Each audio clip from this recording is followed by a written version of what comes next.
지난 13일 사상 처음 8천만 원을 돌파했다가 불과 열흘 만인 어제 5,500만 원까지 폭락한 비트코인. 오늘은 소폭 오른 뒤 횡보하고 있습니다. 어제 급락을 면치 못했던 다른 코인들 시세도 비슷한 움직임을 보이고 있습니다. 인터넷 커뮤니티 등에선 고점 대비 8천만 원 손해를 봤다, 어제 하루에만 수익률이 마이너스 70%까지 떨어졌다 등 투자자들의 하소연이 이어지고 있습니다.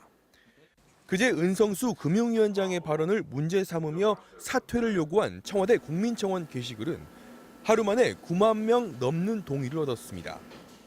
그림을 사고 파는 데에서 양도사익이 있으면 저는 세금을 내는 걸로 알고 있는데 보호해 줘야 되냐, 떨어진 거에 대해서 책임을 져주냐는 건 아니거든요. 가상화폐 투자자들의 거센 분노에 여당 일부 의원들은 양성화에 대한 이런저런 제안을 내놓기도 했습니다. 당 차원에서 청년 세대 가상화폐 투자가 불가피한 현실에 대한 이해가 필요하다 하는 것과 또 소통의 필요성도 공감을 했습니다. 하지만 가상화폐 투자의 위험성에 대한 전 세계 경제계 수장과 전문가들의 경고는 오늘도 계속됐습니다. 베스트셀러 블랙스완의 저자 나심 탈레브는 미국 CNBC와의 인터뷰에서 비트코인은 폰지, 즉 다단계 사기의 특징을 갖고 있으며 변동성이 높아 화폐가 될 수 없다고 강하게 비판했습니다. 미국에서의 비트코인 시세도 최근 하락세입니다. 지난 14일 6만 4천 달러를 돌파했던 비트코인은 어제 자본이득 세금을 2배로 늘리겠다는 조 바이든 대통령의 발언이 나온 뒤 5만 달러 아래로 뚝 떨어졌습니다. MBC 뉴스 정준익입니다. 가상화폐 투자는 잘못된 길이라는 은성수 금융위원장의 발언을 두고 후폭풍이 거세지고 있습니다. 가상화폐에 돈을 묻은 20, 30대들이 거세게 반발하자 정치권도 제도권 편입 얘기를 시작했는데요. 이 논란을 어떻게 봐야 할지 먼저 노경진 기자가 취재했습니다. 출근길에 나선 김부겸 총리 후보자. 가상화폐에 대한 입장을 묻자 쉽게 답하지 못했습니다. 이 문제는 쉽게 답변드리기 어려울 것 같고요. 자칫하면 피해자들이 생기면 그것도 안 되고, 또 그렇다고 해서 각 나라마다 이 문제를 가지고 여러 가지 고민을 하고 있지 않습니까? 은성수 금융위원장의 사퇴를 요구하는 청와대 국민청원은 사흘 만에 13만 명이 넘었습니다. 가상화폐에 돈을 묻은 사람들의 분노에 정치권은 저마다 제도권으로 편입하고 투자자를 보호하자는 주장을 쏟아냈습니다.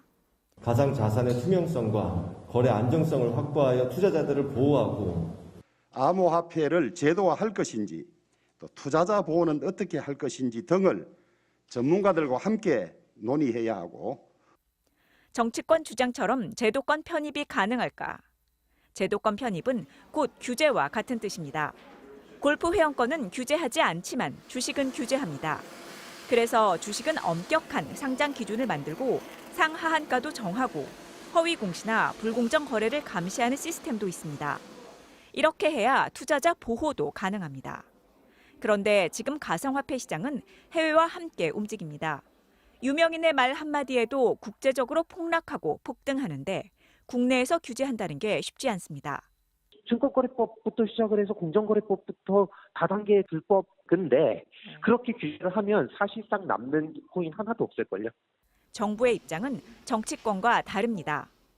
비트코인 등 암호 자산이 지급 수단으로 사용되는 데는 제약이 아주 많고 또 내재 가치가 없다고 하는 제가 그런 입장을 2008년 금융위기를 미리 예측한 베스트셀러 블랙스완의 저자는 비트코인은 다단계 금융사기라며 순전한 투기라고 주장했습니다. 월스트리트 저널은 최근 비트코인까지를 포함한 자산 가격 폭등은 100년 전 대공황 직전과 비슷하다고 경고했습니다. MBC 뉴스 노경진입니다.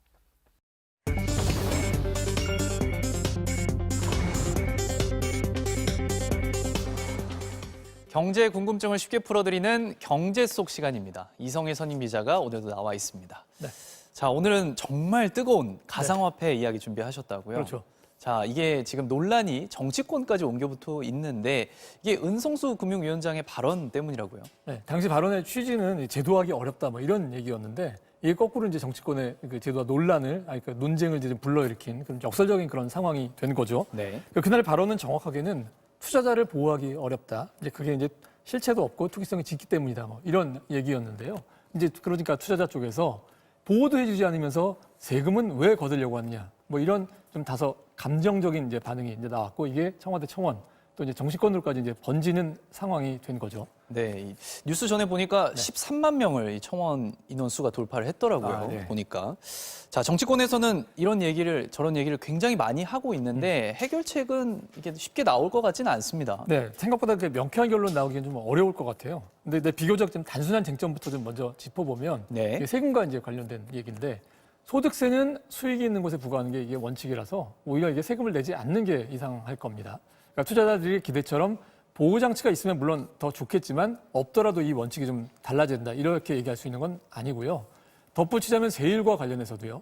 주식에 비해서 이 이제 소득에 공제해주는 금액이 적어서 그러니까 주식은 5천만 원까지는 수익에 세금을 안 내는데 가상자산 이건 250만 원밖에 인정을 안 해주니까 더 많은 세금을 내게 되는 건 맞는데 뭐 이거 주식시장과 단순하게 비교하기는 좀 어려운 여러 가지 이유들이 좀 있죠. 네. 또 이제 세율을 보더라도 이 부동산 회원권 이런 것처럼 소유권을 사고 팔 수 있는 다른 자산들과 이제 그 매겨지는 양도세에 비교하면 세율이 낮다는 점도 좀 형평성 거론하기는 좀 어려운 측면들이 좀 있어 보입니다. 세율만으로 비교하기에는 조금 무리가 있다 이렇게 말씀을 그렇죠. 해주셨는데 그럼에도 반발하는 이유가 투자자 보호 문제 때문이라고요. 그렇죠. 이게 아무래도 이렇게 주식시장하고 비교하면 이제 많이 차이가 나는데 네. 좀 많이 알고 있는 그 예를 들어서 보면요. 테슬라의 창업자인 게 일론 머스크 같은 경우에 테슬라가 거액 코인 갖고 있다는 말 이런 거 해가지고 연초에 굉장히 코인 가격에 불을 붙인 상황이 있는데 네. 이게 만약에 주가와 관련된 발언이었다면 이게 아무 일 없이 넘어가지는 않았을 겁니다. 머스크가 2018년에 비슷한 이유로 뭐 트위터에 테슬라 상장 폐지할 수 있다 뭐 이런 얘기를 했다가 이게 주가와 관련된 주가 조작과 관련된 발언이라고 해가지고 이제 소송을 당할 뻔하고 또 벌금 납부해서 결국 합의해서 이제 간신히 이걸 이제 무마한 그런 상황이 있었거든요. 네. 자 이게 냉정하게 좀 봐야 될 부분이 그러니까 이렇게 이제 투자자를 보호하는 장치들이 주식시장에 있는데 이렇게 되면 이건 사실 이제 정부가 시장을 규제하고 또 개입을 하는 걸 이거를 이제 허용할 수밖에 없는 그런 상황이거든요. 네. 그러니까 이거 이제 물론 지금 최근에 이제 시장 상황을 보면 필요할 수 있다 이렇게 얘기할 수도 있지만요. 또 한 가지 이제 우리나라에서 보면 실효성의 문제도 좀 있을 수 있습니다. 국내 시세가 국제 시세 또 이게 또 해외 뭐 유명인의 말에 따라서 움직이고 뭐 이런 것들이 이제 현실인데 과연 국내법이 있다고 이걸 뭐 고발하거나 어떤 시정할 수 있는 그런 상황이냐 이런 걸 보면 과연 실효성이 있느냐 이런 얘기도 좀 할 수 있거든요. 네, 듣기만 하면 좀 쉽지 않아 보이는데 그렇습니다. 외국에서는 지금 어떻게 하고 있나요? 뭐 돈처럼 이 상품 거래에 사용하는 걸 허용하고요. 또 뭐 거래도 이제 가상자산 할 수 있는 그런 나라들이 이제 꽤 있습니다. 근데 이제 이건 이제 우리나라도 이제 그런데 비슷하게 특별한 투자자 보호 장치가 또 없고요. 또 이게 대한 과세를 하는 것도 또 비슷합니다. 네. 지금 이제 나오는 지도를 보시면 여튼 하늘색으로 나타나는 게 이제 규제를 좀 덜 받는 우리나라를 포함한 이런 나라들을 이제 가르치고 있는 건데 네. 지금 상황을 설명한 대로입니다.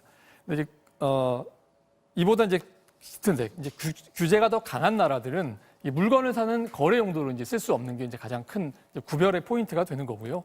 이제 국제 비교해서 보면 우리나라는 다른 나라에 비해서 규제가 강하지 않은 유럽 대부분과 일본 정도 수준이고 이거보다 더 유연한 나라는 미국과 캐나다 뭐 이런 정도입니다. 네. 지금 시점에서 사실 전 세계 각국 정부가 가장 신경을 쓰고 있는 거는 코인 시장에서 돈 세탁을 하거나 이걸 뭐 테러 자금으로 이제 거래하는 뭐 이런 것들을 이제 못하게 하는 게 이제 가장 사실 관심사이고요. 네. 근데 이제 우리나라에서 좀 이렇게 특별히 좀 문제가 되고 있는 부분 뭘까 좀 생각을 해보면 이렇게 나타난 제도적인 틀과는 좀 달리 뭐 어른들이 좀 가르쳐야 한다 이런 표현에서 나타나듯이 이 가상사전 또 가상화폐에 대한 실체를 좀 인정하지 않는 관점 이게 이제 이 문제의 해결을 좀 어렵게 만드는 것이 아닌가 하는 그런 이유를 들 수 있을 것 같습니다. 그러니까 주식시장이나 다른 자산시장도 사실 이 투기적 거래가 뭐 없지 않죠. 그런데 그렇다고 해서 시장 자체를 투기판으로 보고 뭐 문을 닫으라 뭐 이렇게까지 나오는 경우는 굉장히 드물지 않습니까? 네. 이게 이제 이게 어쨌든 간에 하루 10조 원 넘게 이제 거래가 되고 있는 시장이고 그걸 기반으로 이제 사업을 벌이고 있는 기업들도 굉장히 늘어나고 있는 상황인데 이제 2017년에도 이게 법무부 장관이 거래소 폐쇄 거론하면서 시장이 이제 뭐 장기적 하락세로 갔었는데 뭐 이제 그런 트라우마들이 지금은 보다 더 많은 이해관계자들에게 이제 좀 예민하게 반응을 불러일으키는 거라고 할 수 있을 것 같습니다. 네, 이 정치권의 논의가 어떻게 될지 궁금한데 네. 가장 뭐라고 해야 될까요? 중요한 부분이 있다면 뭐가 있을까요? 뭐 일단은요, 투자자 집단 내부도 그렇지만요, 정치권도 어떤 방향으로 가자, 뭐 이런 합의를 하기가 굉장히 쉽지 않을 겁니다. 네. 지금 뭐 벌써 뭐 과세를 미루면 되지 않겠느냐, 뭐 이런 얘기도 나오는데 이건 좀 미봉책일 것 같고요. 단계적으로 필요한 얘기들 하나하나씩 진전해 나가는 그런 방식이 결국은 선택이 될 것 같습니다. 근데 가장 시급한 걸 보면 일단은 그 시세 조정을 방지하는 거, 이게 아닐까 싶습니다. 지금 뭐 시가총액이 적은 비주류 코인의 일부는 뭐 전 세계 거래 가운데 뭐 40~50%가 우리나라에서 이루어진다. 뭐 이런 얘기가 나올 정도고요. 이게 이제 비교적 적은 돈으로 이제 이걸 할 수 있다 보니까 주식시장에선 자치를 감춘 굉장히 원시적인 방법을 동원한 그런 시세 조정도 이제 이걸 상태로 이제 벌어지고 있기도 하고요. 네. 또 국내에서 발행되거나 또 하는 이런 코인들 중에는 가장 중요한 이 발행량이 어느 정도고 또 어떤 기술적인 특성이 있다 하는 이런 백서를 공개해야 되는데 이런 것도 좀 제대로 공개하지 않는 것들도 있어서 심사를 좀 엄격하게 해야 된다. 뭐 이런 얘기들 분명히 나오고 있습니다. 자, 정부가 규제를 하느냐, 또 뭐 이 코인의 성격이 뭐냐, 뭐 산업적인 의미는 있느냐 이런 좀 거창한 얘기들은 사실 이 다음 단계가 될 수 있는 것 있을 수밖에 없는 것 같고요. 사실 이런 문제에 대해서는 지금 다른 나라들도 어느 정도 결론을 내지 못하는 상황이라 그런 논의들을 같이 좀 따라가야 될 필요가 있을 것 같습니다. 쉽진 않은 문제고. 네, 그렇습니다. 알겠습니다. 이성일 선임기자와 함께 가상화폐에 대한 이야기 나눠봤습니다. 네. 고맙습니다. 감사합니다. 테슬라가 지난 1분기 역대 최대 수익을 냈는데 가상화폐 비트코인으로 1,000억 원 넘게 벌었습니다. 그러자 일론 머스크와 테슬라가 가상화폐 시장을 그렇게 가열시켰던 이유가 이거였냐는 의심과 비판이 이어지고 있습니다. 이유경 기자입니다. 테슬라의 모델 3와 모델 Y, 올해에도 가장 인기가 높은 전기차 모델들입니다. 테슬라의 1분기 실적은 크게 올랐습니다. 2021년 1분기 매출이 1년 전보다 74%나 늘어났습니다. 순이익도 4억 3,800만 달러, 우리 돈 4,900억 원으로 역대 최고를 기록했습니다. 그런데 전기차 팔아 번 게 아닙니다. 탄소 배출권을 팔아 5,500억 원을 벌었고 비트코인으로 1,000억 원 넘게 벌었습니다. So Tesla did invest 1.5 billion into Bitcoin in Q1, and then we subsequently sold a 10% stake in that. 테슬라는 지난 2월 초 비트코인을 15억 달러어치를 샀다고 공시했습니다. 그러면서 비트코인으로 테슬라 전기차를 살 수 있게 하겠다고 발표했습니다. 3만 달러였던 비트코인 가격은 그 직후부터 뛰기 시작해 2달 만에 6만 4천 달러, 2배 가까이 폭등했습니다. 그래놓고 비트코인을 팔아 1,000억 원을 남긴 겁니다. 여론은 싸늘합니다. 트위터에는 일론 머스크 너마저란 글이 올라왔습니다. 비트코인을 그렇게 찬양하더니 결국 자기 돈벌이로 이용한 거 아니냐는 겁니다. 일론 머스크는 나는 내 비트코인은 팔지 않았다. 테슬라가 비트코인의 가치를 입증하기 위해 팔았다고 해명했지만 파문은 가라앉지 않고 있습니다. 정부는 오늘 가상화폐는 화폐가 아니고 가상자산일 뿐이란 입장을 거듭 밝혔습니다. 저는 커런시가 아니라고 생각하고 GT&T에서는 인다 커런시란 용어를 안 씁니다. 지금은 버추얼 어셋이라고 그래가지고 경제적 가치가 있는 자산이죠. 또 내년 1월로 예정된 가상화폐 과세 계획도 그대로 하겠다고 밝혔습니다. MBC 뉴스 유경입니다.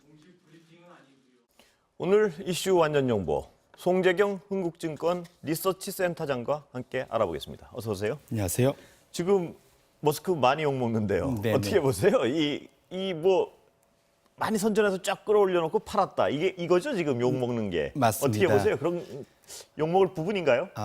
저는 이제 충분히 욕먹을 그 부분이 있다고 말씀드릴 것 같고요. 왜냐하면 아마 제가 테슬라 주주라면은 그러니까 돈을 많이 벌었으니까 칭찬해 줄 수 있는 부분도 있겠지만 거꾸로 말하면 테슬라 주식을 산 투자자들은 테슬라한테 비트코인을 사라고 생각을 하고 테슬라 투자를 하시진 않았을 것 같습니다. 그렇습니다. 그래서 예. 이번 1사분기 실적 자체가 상당히 처음에는 좋은 줄 알았는데 내용을 열어보니까 실제로 돈 번 거는 본업이 아니라 이런 부업, 크레딧 그러한 그 규제 크레딧 또 내지는 지금 이 비트코인으로 돈을 벌어서 실제로 본업은 여전히 마이너스 성장을 했습니다. 그래서 그런 측면에서 놓고 보면 일정 부분 좀 본업에 좀 더 충실했으면 하는 그런 이제 주주들의 바람이 있을 거다 이렇게 말씀드립니다. 그 말씀하신 그 부분만 해도 어떤 약간은 좀 실망스러운 부분이 있는데 문제는 이 머스크 자체가 비트코인을 굉장히 찬양하고 하면서 가격을 끌어올렸단 말입니다. 네네. 그래놓고 자기가 팔았다는 부분에 더 배신감을 많이 느끼는 것 같은데요. 맞습니다. 작년에 사실은 테슬라가 한 10개월 동안, 작년 한 해 동안 그 시장에서 증자를 통해 갖고 120억 달러, 예. 우리나라 돈으로 한 13조 원 정도를 끌어당겼습니다. 예. 그 돈의 진짜 10% 이상을 비트코인을 갑자기 산 거죠. 예. 근데 사실은 아마 그 국내에 아마 상장된 그 기업들의 CFO 분들한테 물어보면 아마 이런 공격적인 그 자금 관리는 아무도 못 하실 겁니다. 예. 사실은 그 테슬라 자체는 전기차를 만들고 스페이스X 같은 미래 지향적 기술 회사지 예. 펀드 운용사는 아니거든요. 예. 그래서 그렇게 놓고 보신다면 일론 머스크가 상당히 그 트렌드를 리더하는 그런 입장이긴 하지만 이거는 저희 경영자라는 관점에서 놓고 봤으면 조금은 과한 측면이 있지 않았나 이렇게 말씀을 예. 드립니다. 뭐 이렇게까지 얘기하는 게 어떨지 모르겠습니다. 부도덕한 측면이 있는 거 아닌가 이런 어떤 경영적 관점. 아니 그 아까 주가 조작 뭐 이렇게까지 비난하는 분들도 계시던데요. 코인 조작? 예. 예, 그러니까 보통 이제 코인 조작이라는 가장 큰 이유가 뭐냐면, 그러니까 주가 조작이라는 거는 좋다고 말해놓고 자기는 뒤에 가서 팔아버리는 거죠. 예. 정반대 행동을 하는 건데 예. 지금도 어찌 보면 약간 그런 경향이 있습니다. 지금 예. 대부분의 자산이 있고 일부만 팔았다고 얘기를 했기 예. 때문에 완전히 이제 100% 이런 조작이라 말하기는 어렵지만 일정 부분 이 단계에 이렇게 급등락하는 사이를 이용해서 차익 거래를 했다는 측면에서는 일정 부분 비난받아 마땅한 부분 좀 일부 있겠다 말씀입니다. 근데 이제 머스크의 핑계를 들어보면 내 건 안 팔았고 테슬라 거를 팔았는데 황금성이 있는지 보겠다 뭐 이런 얘기 같은데 그게 네. 무슨 말인가요? 약간 헷갈리는데. 예. 그러니까 원래 이제 그 머스크가 했던 얘기는 비트코인이 앞으로 미래의 큰 예. 성장 동력이다라는 얘기는 물론 전에 했었고요. 예. 사실은 그걸 갖고 테슬라의 그 차를 사고 팔 수 있는 그러니까 달러만 되는 게 예. 아니라 소위 비트코인 갖고 사고 팔 수 있게끔 해준다고 그랬거든요. 근데 그거를 일정 부분 이제 자기가 지금 실험을 해봤다라고 굳이 변명을 하고 있는 건데 굳이 그거를 이렇게 대규모로 할 필요가 있었을까? 차라리 차량 몇 대 정도를 가지고 요 거래를 했으면 오히려 그게 이해도가 높을 텐데 이거는 그냥 너무 비싸니까 차익 실현의 욕구로 해석을 충분히 의심받을 수 있는 부분이 좀 있다 이렇게 말씀드립니다. 비트코인으로 이익 보고 싶어서 해놓고 괜히 딴소리 한다 뭐 이런 느낌으로 받아들이는 것 같습니다. 이게 뭐 좀 지나봐야 알겠지만 예. 당연히 그런 오해를 받을 만한 예. 그런 행동이다 이렇게 말씀드립니다. 아까 홍남기 부총리가 비트코인은 커런시, 화폐가 아니고 가상 자산이다, 버추얼 에셋이다 이런 말, 그거는 세계적으로 어떻게 통용되는 개념 맞습니까? 그러니까 지금 예. 테슬라에서 시도한 것 자체가 그걸 그대로 믿어준다면 예. 커런시로서의 역할을 할 수 있는지를 이번에 한번 해봤다라는 예. 거거든요. 예. 근데 대체로 지금까지 받아들여지는 거는 아까 홍남기 부총리께서 하신 말씀처럼 예. 이걸 커런시로 하려면 사실은 사고 팔고가 되게 쉽게 예. 그러니까 소위 말하는 물물 거래의 그러한 이제 화폐 매개 수단이 돼야 되는데. 예, 그렇게 예. 돼야 되는데 실제로는 그게 쉽지가 않습니다. 예. 왜냐하면 비트코인의 거래 속성상 그렇고요. 통상은 막 10분에서 어떨 때는 3일도 걸립니다. 이 예. 거래가 승인되는데 예. 그렇기 때문에 실제로는 화폐로서 활용도는 어렵고 굳이 말하자면 디지털 금, 예. 그러니까 금을 대체하는 어떤 자산 그 소위 저장 예. 수단으로서는 한번 지금 시도를 하고 있는 거다 이렇게 말씀드립니다. 비트코인의 추종자들은 비트코인이 화폐라는 얘기를 그들도 안 하는 거 아닌가요? 예. 일부는 그렇게들 이해하시지만 예. 지금은 대부분 많이 포기한 것 같습니다. 예, 그러니까 어떤 말씀하신 디지털 금으로서의 가치의 저장 수단으로서의 기능에 치중한다 이렇게 해석해도 되는 건가요? 그게 좀 더 맞는 것 같습니다. 근데 이 가상 자산이란 것이 종류가 여러 가지가 있지 않습니까? 네. 다 비트코인 같은 역할을 하는 건 아니죠? 맞습니다. 예. 그래서 통상은 이제 이런 비트코인 같은 거를 이제 암호화폐라고 하죠. 크립토커런시라고 하는데 예. 거기에 이제 일종의 이제 시조세 같은 역할이 비트코인이고요. 예. 이 비트코인을 제외한 나머지를 알트코인이라고 보통 표현합니다. 그래서 그러니까 얼터너티브 코인이죠. 예. 그래서 비트코인 제외한 나머지는 다 알트코인이라고 그러고 일반적으로는 비트코인으로 대부분 거래하고 있다 이렇게 보시면 좋을 것 같습니다. 어떻습니까? 우리나라에서도 지금 가상자산 관련된 논란이 굉장히 뜨거운데요. 네. 외국의 경우는 제도권에 어떤 영입을 했다 이렇게 판단할 수 있는 건가요? 저는 거기에 대해서는 아직은 동의하기 좀 어려울 예. 것 같고요. 이제 지금 자이나드 앨런이나 미국의 재무부 장관, 그다음에 연준의 제롬 파월 의장 예. 다 비트코인에 대해나 이런 현상에 대해서 얘기를 하지만 상당히 우려 섞인 경고들은 계속하고 있습니다. 예. 또 하나 두 번째로는 미국 재무부 산하의 소위 이제 범죄 금융 단속국 예. 이런 쪽에서는 지금 비트코인에 대한 규제를 하려고 준비를 하고 있는 걸로 알려지고 있습니다. 예. 소위 돈 세탁과 관련된 이슈 때문에요. 그래서 이렇게 놓고 보시면 이거 자체가 제도권에 완전히 들어왔다라기보다는 예. 현재는 여전히 실험 단계에 있다라고 해석하는 것이 좀 더 맞을 것 제도권에 같습니다. 들어오는 진입 초기다 이런 정도란 말씀이신가요? 예, 그럴 수도 있고 예. 또 내지는 예. 만에 하나 이것이 너무 단계에 커져서 예. 중앙은행의 통화 관리 수단의 일정 부분 이제 그 위협이 된다고 하면 예. 강력한 규제가 나올 수도 있다 이렇게 말씀드립니다. 그러니까 이 어떤 가상화폐 체계 이 시장을 말살시키려고 할 수도 있다. 중앙정부가. 말살까지는 아니더라도 지금처럼 이렇게 그 상당한 과열이라고 볼 수 있지 않겠습니까? 예.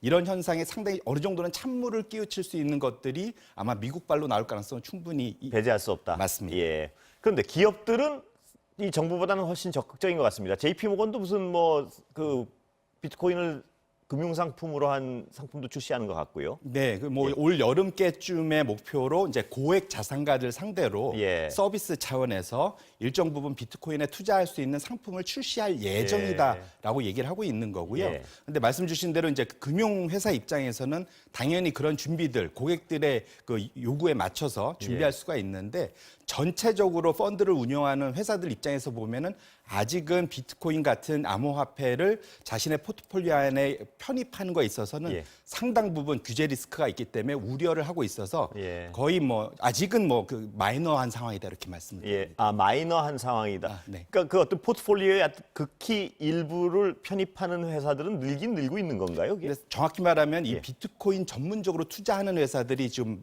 부각이 돼서 그런 거지 예. 전통적인 펀드들에서는 아직은 비트코인 같은 암호화폐 편입이 거의 없다고 보셔야 될 것 같습니다. 그럼 JP모건의 이런 움직임 같은 거는 굉장히 어떤 뭐랄까요? 좀 아주 획기적인 움직임이라고 볼 수 있는 건가요? 이건? 그러니까 최근에 사실은 비트코인이 뭐 광풍이라고 얘기를 하고 있긴 하지만 2017년도에 광풍을 겪고 18년, 19년도는 상당히 밑에서 헤맸거든요. 예. 그러다가 작년 하반기부터 급등을 했습니다. 예. 그렇게 놓고 보시면 사실은 이 광풍이란 것들이 정확히는 1년이 채 안 된 그런 상황이거든요. 예. 그렇기 때문에 엄청나게 지금 여기에 그 소위 제도권 금융기관들이 열광을 하고 있다라고까지 말하기는 어렵고 예. 거기에 대해서 관심? 조금씩 그렇게 보셔야 될 것 같습니다. 관심 정도를 가지기 시작했다 이제. 네네네.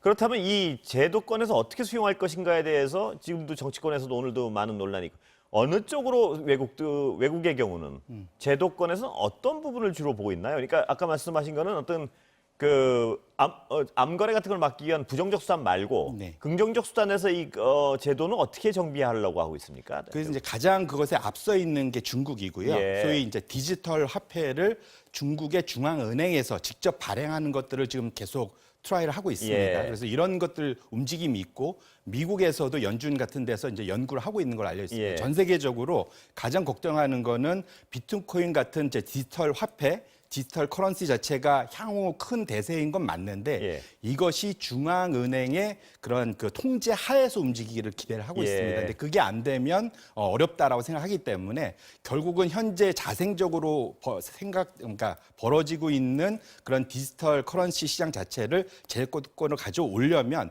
중앙은행이 나서서 이것을 정리하는 쪽으로 갈 거다 이렇게 예상을 하고 있습니다. 말씀하신 대로 이런 그 암호 자산들이 중앙은행의 통제를 완전히 벗어난다고 치면 국가가 가만 놔둘 수가 없는 거죠. 이거는 왜냐하면 맞습니다. 뭐 부의 유치나 이게 국가 기능이 마비될 수가 있으니까요. 예, 사실은 오늘 많이 화제된 환치기, 예. 그다음에 국내 강남 아파트 이게 대표적으로 돈 세탁의 그런 한 증거거든요. 예. 그래서 돈 세탁을 비트코인의 특성을 활용해서 한 전형적인 사례이기 때문에 어찌 보면 그러한 사건들이 정부가 그 규제로 개입할 수 있는 일종의 근거를 만들어줬다라고도 볼 수 있을 것 같습니다. 예. 바로 그런 부분들이 명확히 어떤 국가의 통제 수단이 만들어지는 게 오히려 이런 어떤 그 가상 자산이 더 제도권에 편입하는 데 도움이 되겠군요. 맞습니다. 정확한 국가가 통제 수단을 정확히 가지면 가질수록 제도권에 진입하는 데는 더 유리해지겠군요. 그게. 맞습니다. 네. 예. 규제의 명확성이라고 표현하나요? 그걸? 네, 예. 그럴 것 같습니다. 네. 예, 그거는 얼마나 걸릴 거라고 전문가들은 예상하세요? 만약 그런 어떤 시장은? 그러니까 사실은 그게 되려면 국내 같은 경우도 이제 은행한테 계좌를, 그러니까 코인 거래소의 계좌를 은행들이 확인해서 예를 들면 열어줘라 이런 것들이 어찌 보면 이제 정부가 판단할 수 있는 근거를 가지려고 하는 것 같고요. 예. 미국 같은 케이스도 그러니까 범죄국에서 적어도 10,000불 이상의 거래는 의무적으로 이제 보고를 하게끔 예. 한다는 등 예. 이런 것들이 법안이 준비가 되고 있습니다. 근데 이렇게 된다면 말하면 현재 익명성에 기대해서 급등했던 코인 열풍 자체는 예. 일정 부분 찬물이 되긴 하겠지만 예. 반면에 제도권으로 들어가는 데는 도움이 될 수 있겠다 이렇게 말씀드립니다. 미국 같은 경우에 무슨 비트코인 ETF 이런 얘기도 나오고 하는데 그건 아직 먼 미래 일인가요? 아니면 가능한 일인가요? 캐나다에서는 예. 지금 첫 번째 상장이 돼 있고요. 예. 미국은 계속 시도를 하고 있지만 예. 규제 당국이 아직은 그냥 지켜보고만 있고 승인은 내주지 않고 있는 걸로 알고 있습니다. 그건 어떻게 해석해야 되나요? 코인 거래소 같은 거래소가 상장이 되고 이런 연장, 아까 캐나다 ETF 상장, 이거는 제도권과의 관계에서 어떤 발을 들여놨다 이렇게 해석을 해야 되나요? 아니면 또 별개의 얘기인가요? 이건 좀 약간 ETF의 역사로 봐야 될 것 같은데요. 예. 캐나다는 뭐든지 처음 ETF를 만드는데 앞장서 있습니다. 예. 뭐 마리화나 ETF도 가장 먼저 했고요. 예. ETF란 것 자체도 캐나다가 제일 먼저 했습니다. 예. 그래서 그렇게 보셔야 될 것 같고 오히려 이거는 제도권으로 들어오긴 하는데 과거하고 굳이 보면 2000년대 닷컴 버블하고 지금하고 비교해 볼 수 있을 것 같습니다. 예. 당시는 인터넷 기술이 처음 소개되면서 지금 열광을 했었지 않습니까? 예. 몰랐으니까. 예. 지금은 블록체인 기술이 들어오면서 처음 이제 열광하고 있는 예. 거고요.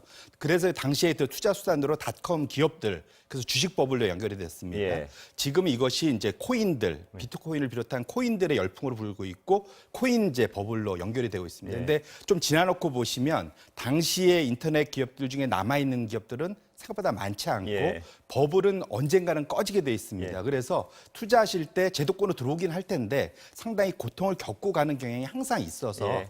지금 투자하시는 분들은 그 변동성에 대해서는 항상 머릿속에 염두에 두고 예. 투자할 필요가 있겠다 말씀드립니다. 그 시간은 다 됐는데 그 닷컴 때와 수평 비교가 안 될 수도 있겠지만 수평 비교를 해보면 이 여러 가지 코인들 중에 상당수는 없어질 것이다. 그러나 그중 일부는 어떤 거대 기업화 될 수도 있을 것이다. 이렇게 볼 수 있다는 말씀이시. 거대 어떤 수단이 될 수 있을 것이다. 산업에. 네. 그렇게 해서 예상할 수 있다는 말씀이신가요? 예, 그 블록체인 기술이라는 것 자체는 예. 분명 획기적인 기술이고 앞으로 상당히 많이 채택될 기술이기 예. 때문에 그것이 비트코인의 형태일지 또 다른 형태일지는 알 수 예. 없습니다. 근데 분명 채택은 될 거고요. 다만 이것이 지금 닷컴 버블이 많이 사라졌듯이 비트코인 같은 경우도 이러한 현재의 엄청난 버블 자산 가치가 계속 유지될지에 있어서는 장담하기가 매우 어렵다는데 다만 과거의 경험을 봤을 때는 상당히 큰 버블은 큰 고통을 안고 봤던 끝났던 그런 경험을 한번 되새길 필요는 있겠다 말씀드립니다. 예, 오늘 여기까지 듣겠습니다. 감사합니다. 네, 고맙습니다.